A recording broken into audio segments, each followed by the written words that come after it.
السلام عليكم ورحمة الله وبركاته. ازيكم حبايبي؟ عاملين ايه؟ يا رب تكونوا بخير. انا مامة مودي، دي قناتي مطبخ مامة مودي، ومعانا وصفة جديدة. ما تنسوش اللايك والشير لو عجبكم الفيديو، ولو اول مرة شايفني اعمل اشتراك.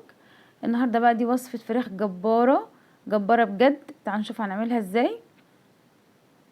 دي فراخ هنعملها في الفرن، بس مشوية ومش مشوية، والصوص بتاعها رهيب. ده فلفل الوان وبصل وطماطم، وعايزة تحطي فلفل حامي تمام اللي يريحك. وبعدين دول معلقتين صلصة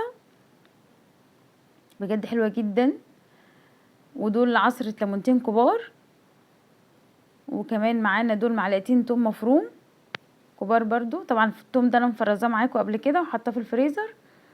دي مع كوباية زبادي. وبعدين بقى البهارات بتاعتنا بهارات فراخ وكزبرة وفلفل اسود وسبع بهارات، ومعلقة كاري، ومعلقة صغيرة كركم، ومعلقتين زيت، ومعلقتين خل، لا معلقة خل، ومعلقتين زيت كبار. تمام، كل ده هيتضرب في الكبه كده على بعضه. وبعدين معلقه دبس رمان، وهحط كمان معلقه صوص الباربيكيو برضو بتخليه تحفه. طبعا الخلطه دي كلها مع الملح تظبطيه بتبقى جباره. طبعا الفراخ دي انا عاملاها في محلول النقع اللي انتوا عارفينه، اللي انا قايله لكم عليه قبل كده. ده بيفرق جدا في الفراخ، بيطير منها اي زفاره، وكمان بيخليها تكسب طعم تحفه بجد. طبعا هندلك بقى الفراخ كويس جدا بالتتبيله بتاعتنا دي. التتبيله دي جباره بجد تحفه،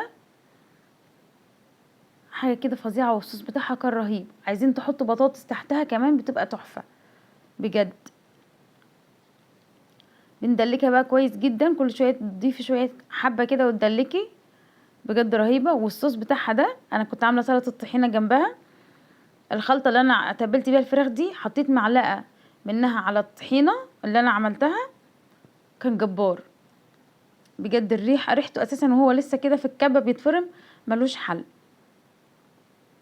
طبعا نحط ورق فويل، بس لازم ورق زبده قبل الفويل لان ما كانش عندي زبده، فحطيت ورق الفويل.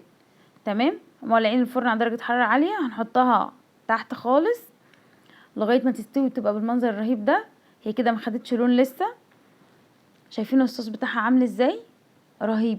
طبعا حطيتها على الشبكه بقى اخدت لون بجد جباره. جربوها، سريعه، جنب شويه رز بقى مكرونه زي ما تحبي بجد. كانت رهيبه. شايفين مستويه ازاي، وشايفين لحمها من جوه عامل ازاي؟ جربوا الطريقه دي هتعجبكم جدا، وسريعه جدا، وحلوه جدا.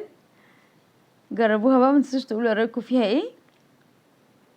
شايفين منظرها جبار.